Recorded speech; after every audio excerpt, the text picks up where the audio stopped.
나이가 들수록 왜 마음은 더 무거워질까요?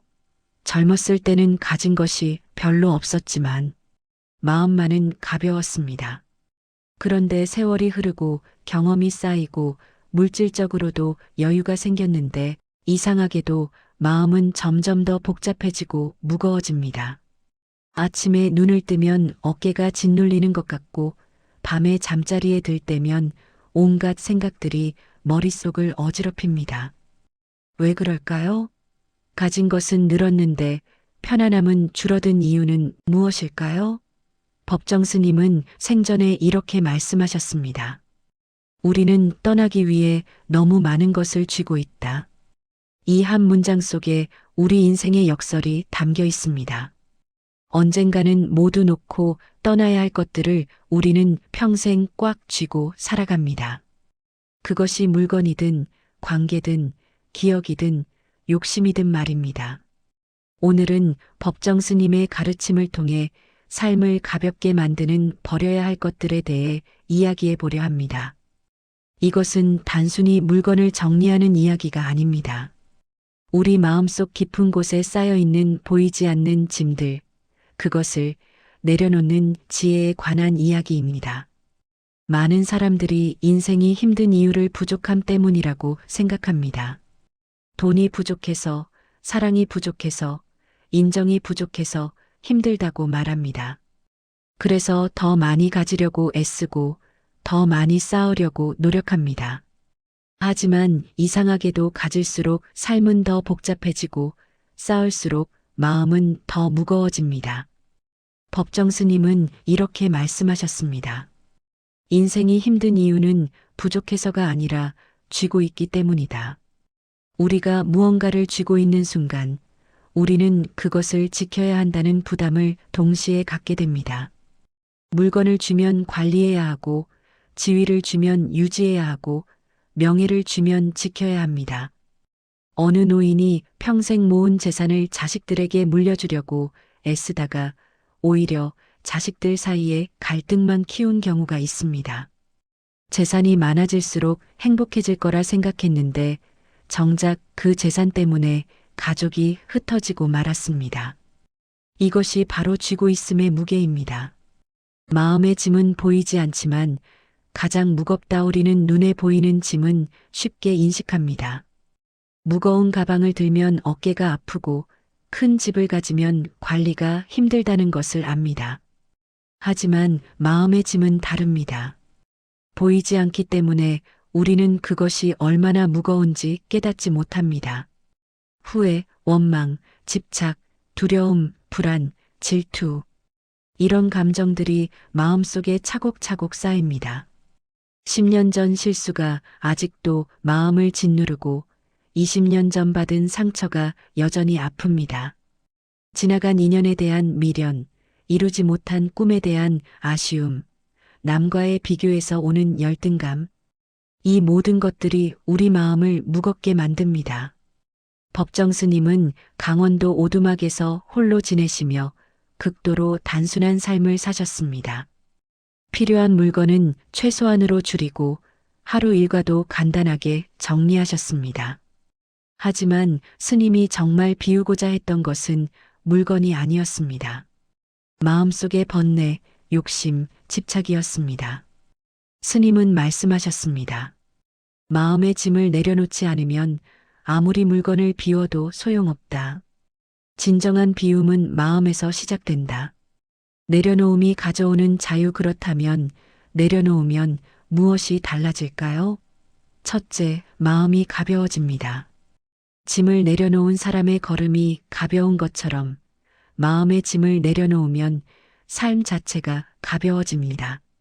아침에 눈을 떴을 때의 상쾌함, 밤에 편안하게 잠드는 평온함, 이것이 바로 내려놓음이 주는 선물입니다. 둘째, 진짜 중요한 것이 보입니다. 온갖 것들로 가득 찬 방에서는 정작 필요한 물건을 찾기 어렵습니다. 마음도 마찬가지입니다. 불필요한 것들을 내려놓으면 정말 소중한 것이 무엇인지 명확하게 보입니다. 셋째, 현재를 살 수 있게 됩니다. 과거에 대한 후회와 미래에 대한 걱정을 내려놓으면 비로소 지금 이 순간에 집중할 수 있습니다.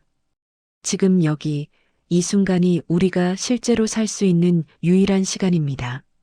집안은 비웠는데 마음은 여전히 복잡한 이유. 요즘 미니멀 라이프, 단순한 삶이 유행입니다. 많은 사람들이 집안의 물건을 정리하고 쓰지 않는 옷을 기부하고 공간을 깨끗하게 비웁니다. 분명 물건을 정리하고 나면 집이 넓어 보이고 시원해 보입니다. 그런데 이상한 일이 벌어집니다. 집은 깨끗해졌는데 마음은 여전히 복잡합니다. 물건은 줄었는데 불안은 사라지지 않습니다. 왜 그럴까요? 법정 스님은 이렇게 말씀하셨습니다. 물건을 버리기 전에 먼저 마음을 비워야 한다. 마음이 비어 있지 않으면 아무리 물건을 버려도 다시 채우게 된다. 실제로 많은 사람들이 물건을 정리한 후 얼마 지나지 않아 다시 물건을 사들입니다. 빈 공간이 불안해서 또는 습관적으로 무언가를 채우려고 합니다. 이것은 물건의 문제가 아니라 마음의 문제입니다. 후회를 내려놓기. 우리가 가장 먼저 버려야 할 것은 후회입니다. 그때 그렇게 하지 말았어야 했는데 왜 그런 선택을 했을까? 만약 다시 돌아간다면 이런 생각들이 끊임없이 우리를 괴롭힙니다. 10년 전 실수, 20년 전 잘못된 선택, 30년 전 놓친 기회. 이미 지나가 버린 일들을 붙잡고 있으면 현재를 살 수 없습니다. 한 70대 어르신이 있었습니다. 젊은 시절 사업 기회를 놓친 것을 평생 후회하며 살았습니다. 그때 그 사업을 했더라면 지금쯤 얼마나 성공했을까 하는 생각에 현재의 소소한 행복들을 전혀 느끼지 못했습니다. 그러다 어느 날 깨달았습니다. 자신이 후회하며 보낸 시간들 자체가 더 큰 손실이었다는 것을. 법정 스님은 말씀하셨습니다. 후회는 과거를 바꾸지 못한다. 단지 현재를 빼앗을 뿐이다. 미련을 내려놓기. 후회와 함께 버려야 할 것이 미련입니다. 미련은 끝난 일에 대한 아쉬움입니다.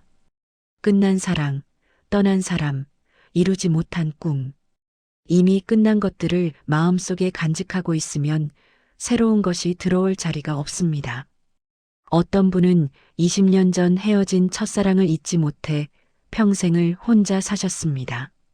새로운 인연이 다가와도 마음을 열지 못했습니다. 머릿속은 온통 그때 그 사람 생각뿐이었습니다. 그러다 70이 넘어서야 깨달았습니다.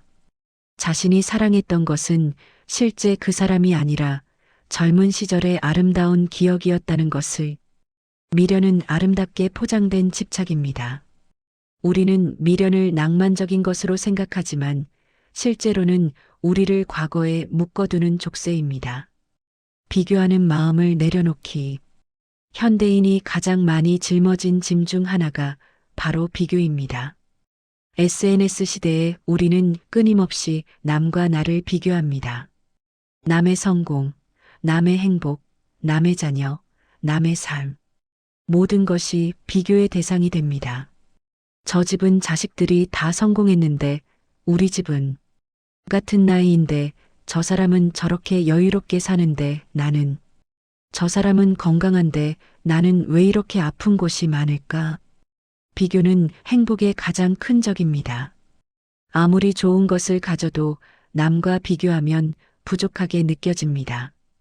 아무리 행복해도 남의 행복과 비교하면 초라해집니다. 법정 스님은 말씀하셨습니다. 비교하는 순간 행복은 사라진다. 각자의 삶은 각자의 속도가 있고 각자의 의미가 있다. 집착을 내려놓기. 마지막으로 버려야 할 것은 집착입니다. 집착은 무언가를 꼭 가져야 한다는 강박, 꼭 이루어야 한다는 강박입니다.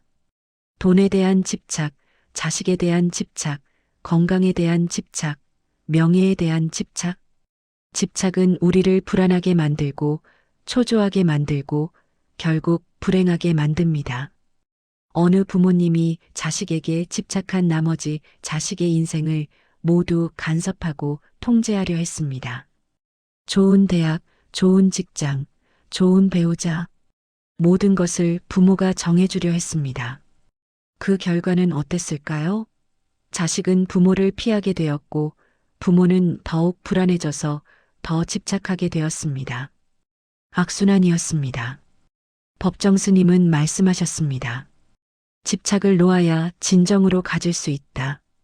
움켜쥐면 손가락 사이로 모래가 빠져나가듯 집착하면 정작 소중한 것을 잃게 된다. 보이지 않는 감옥. 우리는 모두 보이지 않는 감옥에 갇혀 삽니다. 그 감옥의 이름은 남의 시선입니다. 사람들이 나를 어떻게 볼까?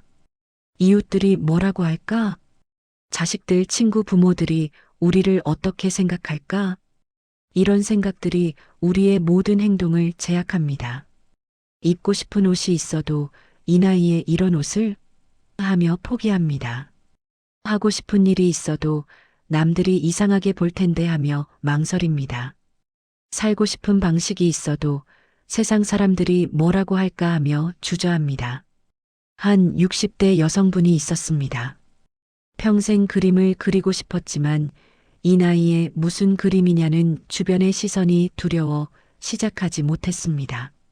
70이 넘어서야 용기를 내어 그림을 시작했는데 정작 주변 사람들은 별 관심이 없었습니다. 본인만 그렇게 신경 쓰고 있었던 것입니다. 법정 스님은 말씀하셨습니다. 남의 시선은 당신의 삶이 아니다. 남들의 기대대로 살다 보면 정작 자신의 인생은 살지 못한다. 체면과 자존심의 무게. 특히 나이가 들수록 체면과 자존심이 우리를 더욱 옥죄입니다. 젊었을 때는 무모하게라도 새로운 것에 도전할 수 있었는데 나이가 들면 이 나이에 창피하게 하는 생각에 아무것도 시도하지 못합니다. 실수하면 어떡하나, 못하면 어떡하나, 웃음거리가 되면 어떡하나. 이런 걱정들이 우리를 얼어붙게 만듭니다. 그래서 새로운 것을 배우지 못하고 새로운 사람을 만나지 못하고 새로운 경험을 하지 못합니다. 어느 70대 어르신은 평생 영어를 배우고 싶었지만 이 나이에 영어를 시작하면 사람들이 웃을 것이라는 생각에 포기했습니다. 그러다 어느 날 같은 나이 또래가 외국인과 즐겁게 대화하는 것을 보고 깨달았습니다. 웃는 사람은 아무도 없었고 오히려 부러워하는 사람들 뿐이었습니다. 법정 스님은 말씀하셨습니다. 체면은 허상이다. 진정한 자존감은 남의 시선이 아니라 자기 자신과의 관계에서 나온다. 기대를 내려놓으면 진짜 내가 나타난다. 우리는 평생 남의 기대에 부응하며 살아왔습니다. 부모의 기대, 배우자의 기대, 자식의 기대, 사회의 기대. 이 모든 기대를 충족시키려다 보면 정작 나 자신은 어디에도 없습니다. 좋은 부모여야 한다. 훌륭한 조부모여야 한다. 모범적인 노인이어야 한다. 이런 기대들이 우리를 틀에 가둡니다. 하고 싶은 말이 있어도 어른답지 못하다는 소리를 들을까봐 참고 하고 싶은 행동이 있어도 철이 없다는 소리를 들을까봐 억누릅니다. 하지만 법정 스님은 말씀하셨습니다. 남의 기대를 내려놓는 순간 비로소 내 인생이 시작된다. 당신의 인생은 남을 위한 무대가 아니다. 실제로 남의 기대를 내려놓고 자기 자신으로 살기 시작한 사람들은 말합니다. 왜 진작 이렇게 살지 못했을까 하고. 남의 시선을 버리는 것이 이기적인 것이 아닙니다. 오히려 진정한 자기 자신이 되어야 다른 사람들에게도 진실하게 대할 수 있습니다. 인연의 시작과 끝. 법정 스님은 인연에 대해 이렇게 말씀하셨습니다. 모든 만남에는 때가 있고 모든 이별에도 때가 있다. 인연이란 강물과 같아서 억지로 붙잡을 수 없다. 우리 인생에는 수많은 사람들이 스쳐 지나갑니다. 어떤 사람은 잠깐 머물다 가고 어떤 사람은 오래 함께하다 떠납니다. 친구, 연인, 동료, 이웃. 모두 인연입니다.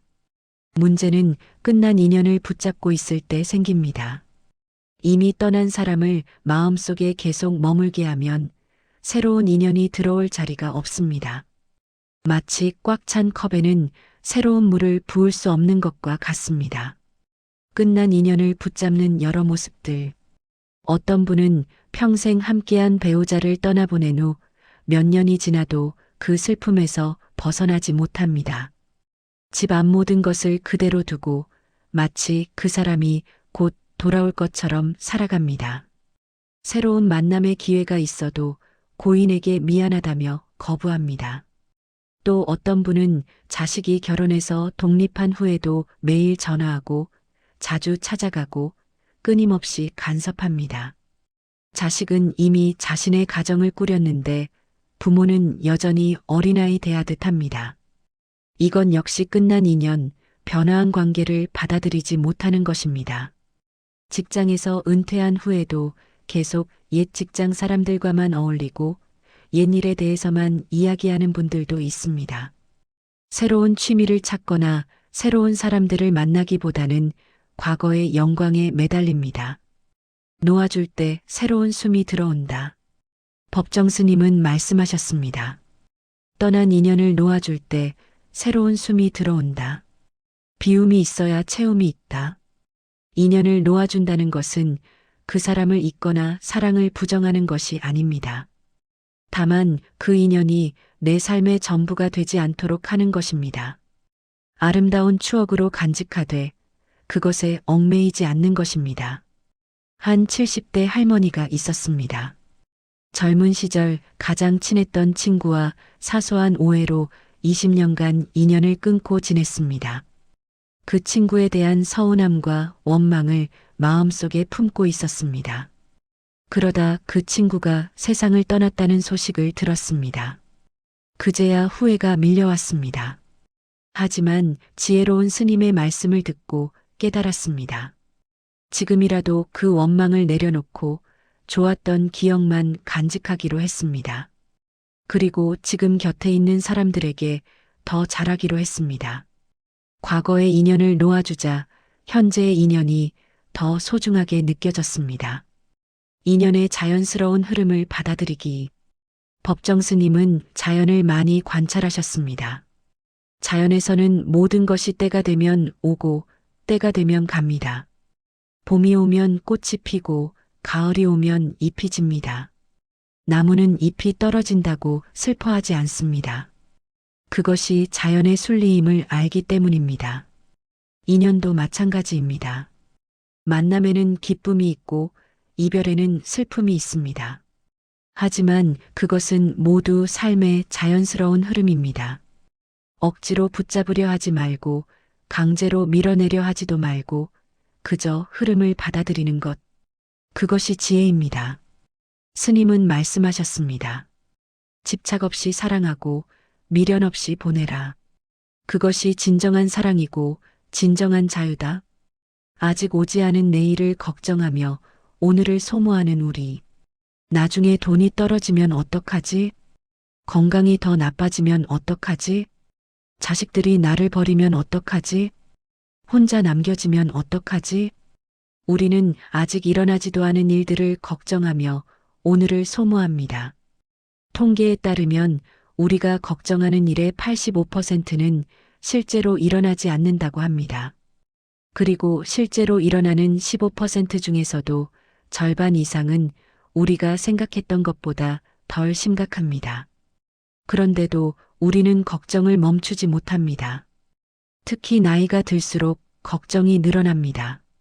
젊었을 때는 미래가 길어서 걱정할 여유가 없었는데 나이가 들면 미래가 짧아지면서 오히려 걱정이 많아집니다.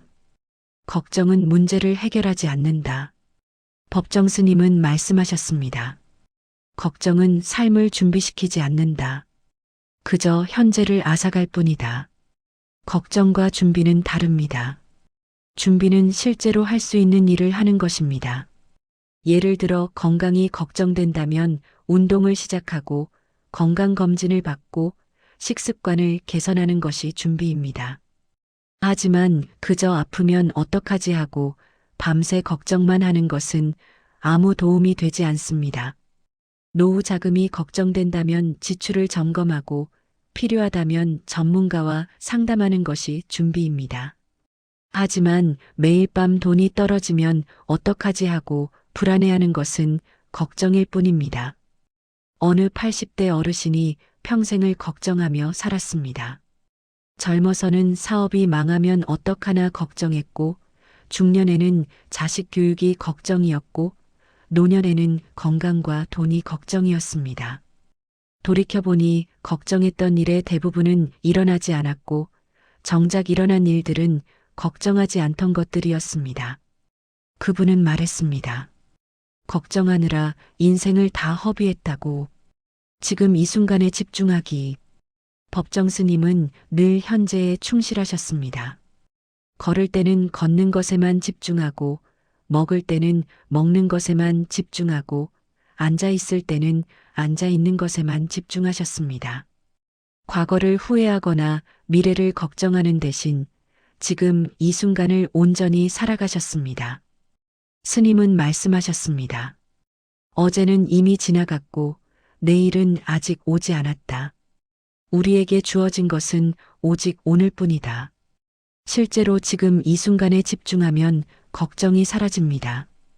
지금 이 순간 햇살이 따뜻하고 바람이 시원하고 숨을 쉴 수 있고 걸을 수 있다면 그것으로 충분합니다. 내일 아플 수도 있지만 지금 이 순간은 건강합니다. 언젠가 가난해질 수도 있지만 지금 이 순간은 먹을 것이 있습니다. 한 할머니가 병원에서 큰 병을 진단받았습니다.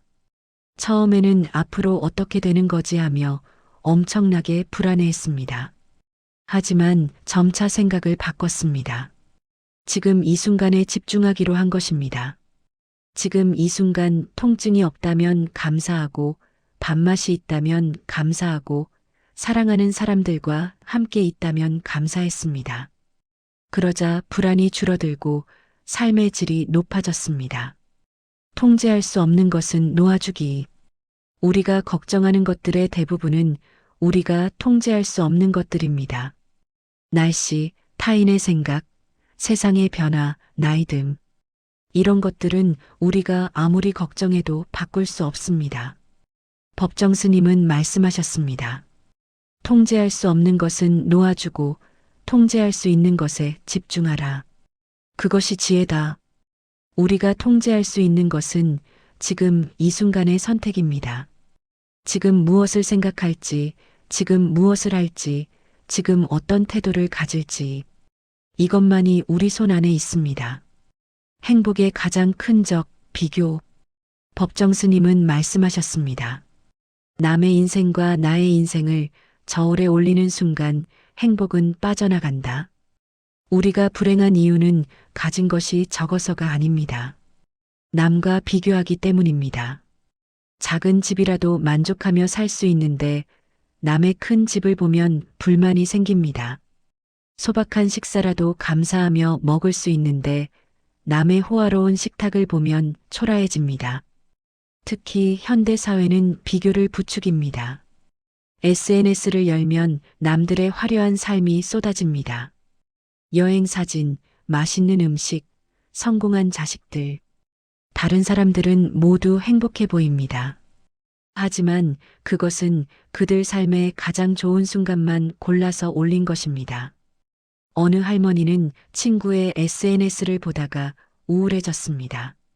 친구는 자식들과 해외여행도 가고 손주들과 행복한 시간도 보내고 여유롭게 취미생활도 하는 것처럼 보였습니다.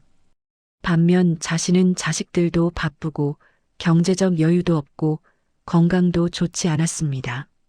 하지만 나중에 알고 보니 그 친구도 나름의 고민이 있었습니다. 자식들이 바빠서 1년에 한두 번밖에 못 만나고 건강이 나빠져서 병원을 자주 다니고 경제적으로도 빠듯했습니다. 다만 SNS에는 좋은 모습만 올렸을 뿐이었습니다. 각자의 삶은 각자의 속도가 있다. 법정 스님은 자주 이렇게 말씀하셨습니다. 꽃은 저마다 피는 때가 다르다. 봄에 피는 꽃이 있고, 여름에 피는 꽃이 있고, 가을에 피는 꽃이 있다. 어느 것이 더 좋고 나쁜 것이 아니다. 사람도 마찬가지입니다.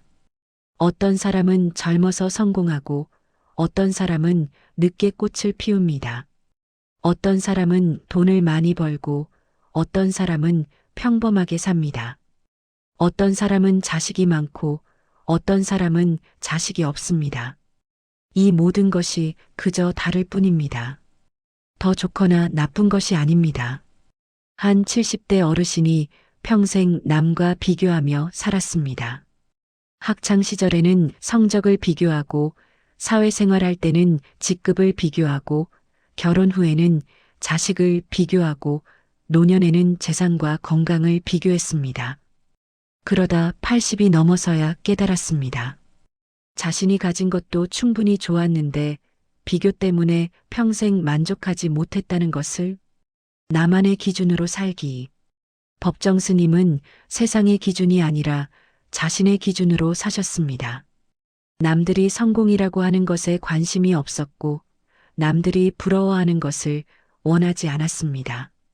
그저 자신이 의미 있다고 생각하는 삶을 조용히 살아가셨습니다. 스님은 말씀하셨습니다. 성공의 기준은 남이 정하는 것이 아니라 내가 정하는 것이다. 내가 만족하고 평안하다면 그것이 성공이다. 실제로 행복한 노년을 보내는 분들의 공통점이 있습니다. 남과 비교하지 않는다는 것입니다. 자신이 가진 것에 감사하고 자신의 속도로 살아가고 자신만의 기준으로 삶을 평가합니다. 어느 할아버지는 작은 집에서 소박하게 사시지만 매일 행복합니다. 이웃의 큰 집을 부러워하지 않고 친구들의 화려한 생활을 시샘하지 않습니다. 아침에 일어나 산책하고 텃밭을 가꾸고 책을 읽고 이웃과 차를 마시는 것만으로도 충분히 만족합니다. 내 삶이 최고라고 말씀하십니다. 더 가지려 할수록 불안은 커진다. 법정 스님은 말씀하셨습니다. 욕심은 끝이 없다. 하나를 채우면 둘을 원하고 둘을 채우면 셋을 원한다. 욕심을 따라가면 평생 만족할 수 없다. 우리는 늘 더 많이 가지려고 합니다. 더 큰 집, 더 많은 돈, 더 좋은 차, 더 많은 인정. 하지만 이상하게도 가질수록 불안해집니다. 잃을까봐 불안하고 지킬 수 없을까봐 걱정되고 남이 뺏어갈까봐 두렵습니다. 어느 부자 노인이 있었습니다. 평생 돈을 모으는 데만 집중했습니다. 젊어서는 노후를 위해, 중년에는 자식을 위해, 노년에는 만약을 위해 계속 모았습니다. 재산은 늘어났지만 행복은 늘지 않았습니다. 오히려 돈이 많아질수록 불안이 커졌습니다. 자식들이 재산을 노리는 것 같고 사기꾼들이 접근하는 것 같고 언제 돈이 떨어질지 걱정되었습니다. 결국 그 노인은 80이 넘어서야 깨달았습니다.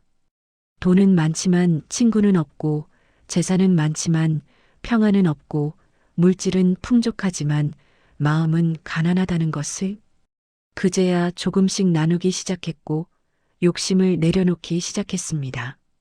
그러자 오히려 마음이 풍요로워졌습니다. 조금 덜 가지는 삶의 풍요로움. 법정 스님은 평생 극도로 단순한 삶을 사셨습니다. 작은 방 한 칸, 최소한의 옷가지, 간단한 식사. 물질적으로는 가난했지만 정신적으로는 누구보다 풍요로우셨습니다. 스님은 말씀하셨습니다. 적게 가질수록 자유롭다. 많이 가질수록 그것에 얽매인다. 실제로 물건이 적으면 관리할 것이 적어집니다. 옷이 적으면 아침에 무엇을 입을지 고민하지 않아도 됩니다. 가구가 적으면 청소가 쉽습니다. 욕심이 적으면 만족하기 쉽습니다. 한 할머니가 집을 대대적으로 정리했습니다.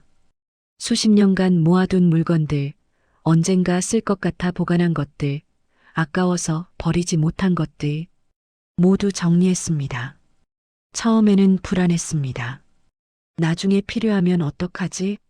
하지만 정리하고 나니 마음이 가벼워졌습니다. 그리고 신기하게도 버린 것들이 전혀 그립지 않았습니다. 진짜 필요한 것은 많지 않다. 법정 스님은 말씀하셨습니다. 우리에게 진짜 필요한 것은 생각보다 훨씬 적다. 대부분은 필요가 아니라 욕심이다.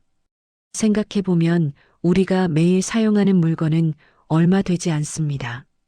입는 옷도 몇 벌 안 되고, 먹는 음식도 단순하고, 하는 일도 제한적입니다.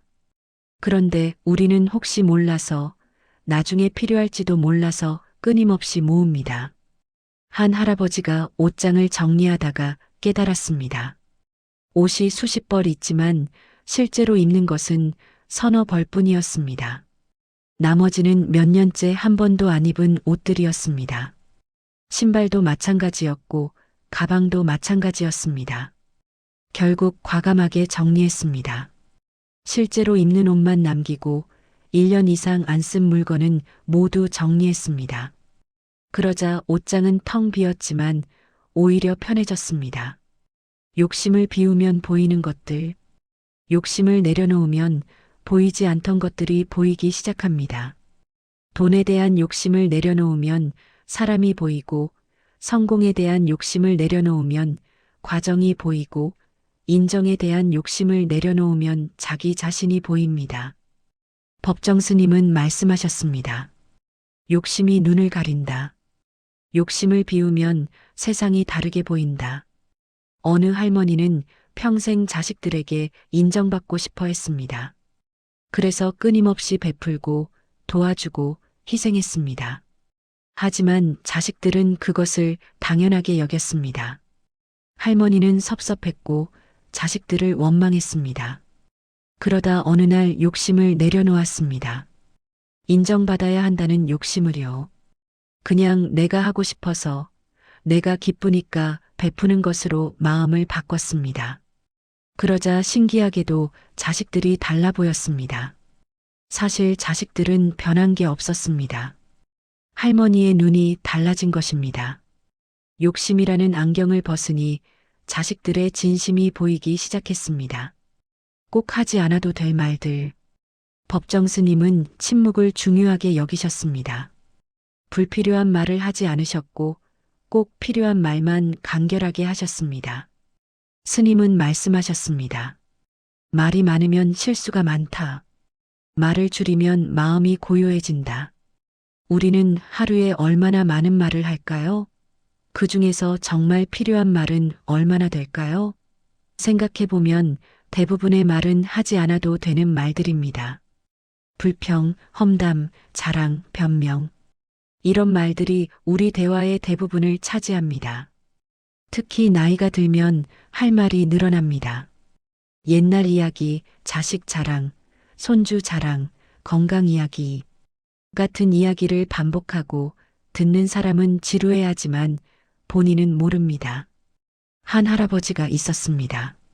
모임만 가면 끊임없이 말했습니다. 자신의 과거, 자신의 성공, 자신의 의견. 처음에는 사람들이 들어주었지만 점점 사람들이 피하기 시작했습니다. 할아버지는 섭섭했습니다. 내가 뭘 잘못했나? 어느 날 친한 친구가 조심스럽게 말했습니다. 말을 좀 줄여보는 게 어떨까? 처음에는 화가 났지만 곰곰이 생각해보니 맞는 말이었습니다. 그 후로 의식적으로 말을 줄이기 시작했습니다. 듣는 시간을 늘리고 말하는 시간을 줄였습니다. 놀랍게도 사람들이 다시 모이기 시작했고 대화가 더 즐거워졌습니다. 굳이 꺼내지 않아도 될 감정들. 말뿐만 아니라 감정도 마찬가지입니다. 모든 감정을 다 표현할 필요는 없습니다. 특히 부정적인 감정은 표현할수록 커집니다. 짜증, 화, 불만, 서운함. 이런 감정들을 매번 표현하면 관계가 망가집니다. 물론 중요한 감정은 표현해야 합니다. 하지만 사소한 감정까지 다 표현할 필요는 없습니다. 법정 스님은 말씀하셨습니다. 감정을 다스리는 것은 참는 것이 아니라 내려놓는 것이다. 감정에 휘둘리지 않고 감정을 관찰하는 것이다. 한 할머니가 며느리에 대한 불만이 많았습니다. 사소한 것 하나하나가 다 신경 쓰였습니다. 설거지하는 방식, 청소하는 방식, 아이 키우는 방식. 매번 지적하고 불만을 표현했습니다. 며느리와의 관계는 점점 나빠졌고 결국 아들까지 멀어졌습니다. 어느 날 스님의 법문을 듣고 깨달았습니다. 굳이 말하지 않아도 되는 것들이 있구나. 그 후로 의식적으로 감정을 줄이기 시작했습니다. 짜증이 나도 꾹 참는 것이 아니라 그 감정을 그냥 지나가게 두는 것입니다. 아, 지금 내가 짜증이 나는구나 하고 관찰만 하고 표현하지 않았습니다. 신기하게도 표현하지 않으니 감정이 금방 사라졌습니다. 그리고 며느리의 좋은 점들이 보이기 시작했습니다. 관계도 자연스럽게 회복되었습니다. 고요함 속에서 발견하는 평온.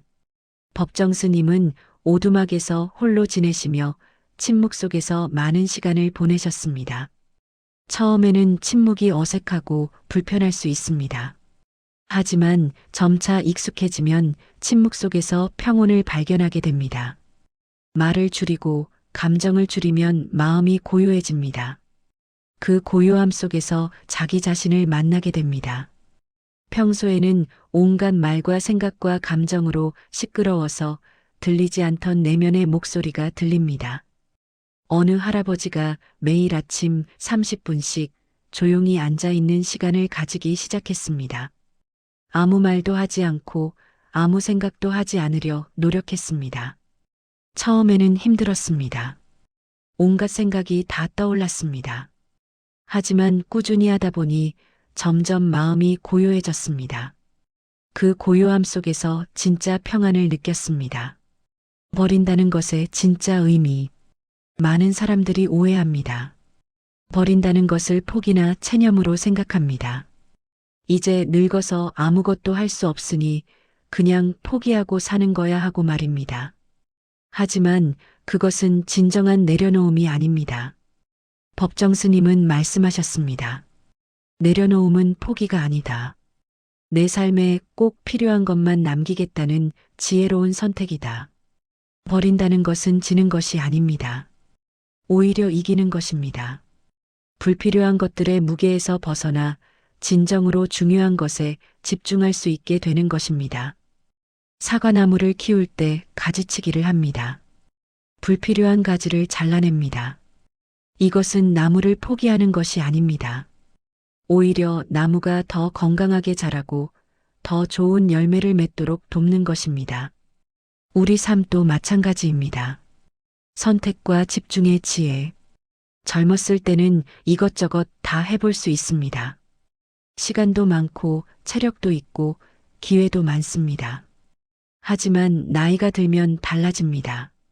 시간은 한정되어 있고 에너지도 제한적입니다. 그래서 선택이 필요합니다. 법정 스님은 말씀하셨습니다. 모든 것을 다 가질 수는 없다. 하지만 진짜 중요한 것 하나는 온전히 가질 수 있다. 한 70대 할아버지가 있었습니다. 젊었을 때부터 취미가 많았습니다. 등산, 낚시, 사진, 그림, 글쓰기. 모든 것을 조금씩 했습니다. 나이가 들자 모든 것을 계속하기 힘들었습니다. 처음에는 억지로 다 하려고 했습니다. 하지만 결국 지쳐서 아무것도 못하게 되었습니다. 그러다 생각을 바꿨습니다. 정말 좋아하는 것 하나만 선택하기로 했습니다. 여러 가지를 대충 하는 것보다 한 가지를 제대로 하는 것이 낫다고 판단했습니다. 결국 글쓰기를 선택했습니다. 다른 취미들은 과감하게 정리했습니다. 놀랍게도 만족도가 높아졌습니다. 글쓰기에만 집중하니 실력도 늘고 재미도 커지고 성취감도 생겼습니다. 버린 것 같지만 오히려 더 많이 얻은 것입니다. 비우면 채워진다. 불교에서는 공을 이야기합니다. 비어있음을 말합니다. 하지만 이 비어있음은 아무것도 없는 것이 아닙니다. 오히려 무한한 가능성을 담고 있는 것입니다. 컵을 생각해 보세요.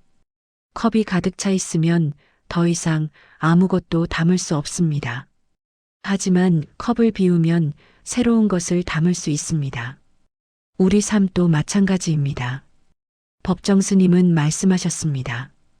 비움은 상실이 아니라 준비다. 새로운 것을 맞이하기 위한 준비다. 한 할머니가 평생 살던 큰 집을 정리하고 작은 아파트로 이사했습니다. 많은 사람들이 안타까워했습니다. 왜 그 좋은 집을 두고? 하지만 할머니는 만족했습니다. 큰 집을 관리하느라 쓰던 시간과 에너지가 자유로워졌습니다. 그 시간에 오래 보고 싶었던 친구들을 만나고 하고 싶었던 봉사활동을 하고 배우고 싶었던 것들을 배웠습니다. 집은 작아졌지만 삶은 더 커졌습니다. 단순함 속의 깊이. 법정 스님의 삶은 겉으로 보면 매우 단순했습니다. 작은 방, 간단한 식사, 최소한의 소유. 하지만 그 삶의 깊이는 누구와도 비교할 수 없을 만큼 깊었습니다. 스님은 말씀하셨습니다. 복잡함은 피상적이다. 진정한 깊이는 단순함에서 나온다. 우리는 흔히 많이 가진 사람, 많이 아는 사람, 많이 경험한 사람을 깊이 있는 사람이라고 생각합니다.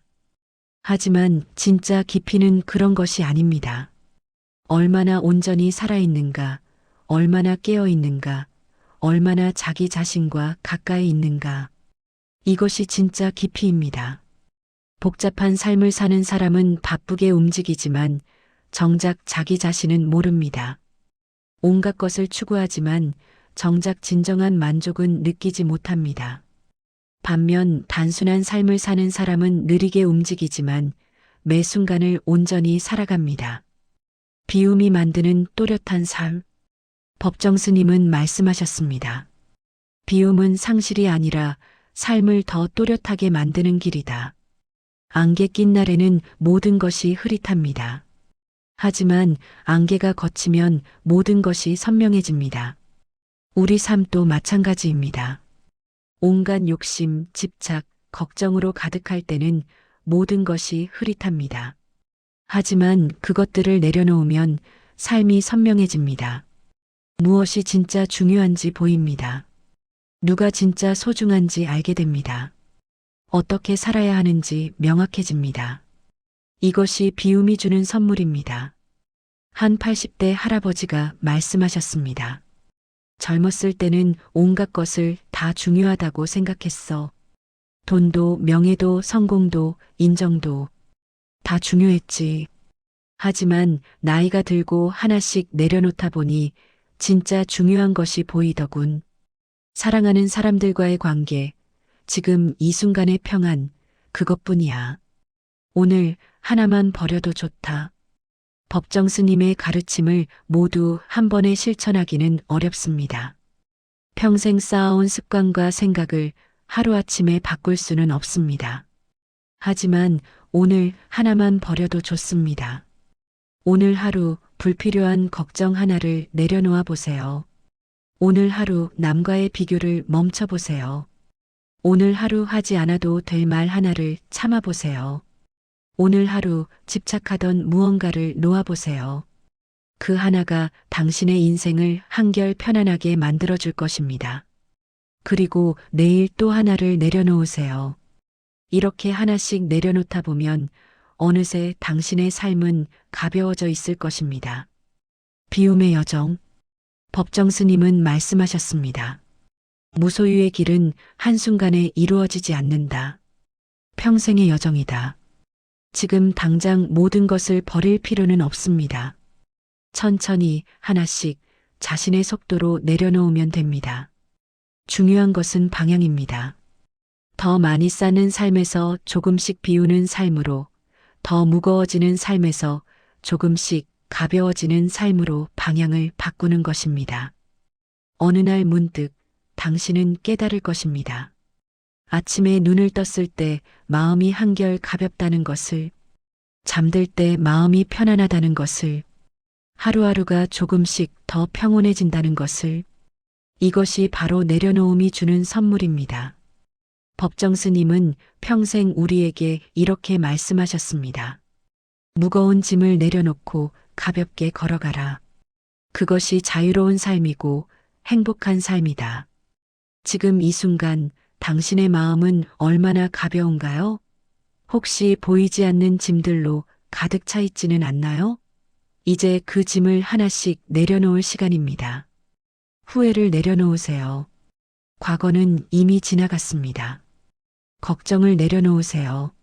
미래는 아직 오지 않았습니다. 비교를 내려놓으세요. 당신의 삶은 당신만의 것입니다. 욕심을 내려놓으세요. 진짜 필요한 것은 많지 않습니다. 집착을 내려놓으세요. 움켜질수록 빠져나갑니다. 그리고 지금 이 순간을 온전히 살아가세요. 지금 여기 숨 쉬고 있는 이 순간이 우리에게 주어진 진짜 삶입니다. 법정 스님의 마지막 메시지를 기억하세요. 가볍게 살수록 인생은 깊어진다. 이제 당신의 가벼운 삶이 시작되기를 바랍니다. 이 글이 당신의 삶을 조금이라도 가볍게 만드는데 도움이 되기를 바랍니다. 시청해 주셔서 감사합니다.